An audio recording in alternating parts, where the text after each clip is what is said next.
గురుగారు మరొక సందేహం. శర్మ గారు ఖమ్మం నుంచి రాస్తున్నారు. ఆలయాల్లో తాబేలు బొమ్మ ఎందుకు ఉంటుంది తెలియచేయగలరంటూ కోరుతున్నారు. ఆలయాలన్నింటిలో తాబేలు బొమ్మ ఉండదు.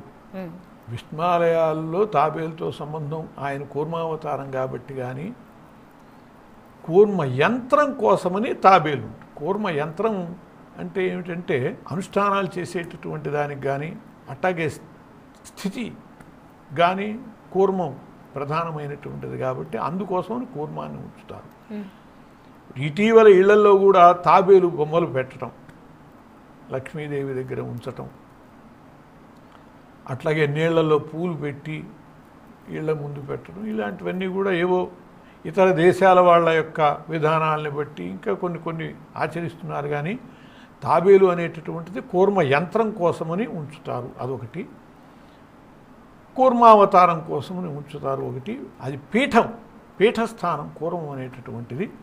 అందువల్ల స్థిరత్వానికి మందర పర్వతము అలా అస్థిరమైపోయి కూలిపోబోతూ ఉంటే దాన్ని రక్షించడానికి దాన్ని ఉపయోగపెట్టారు.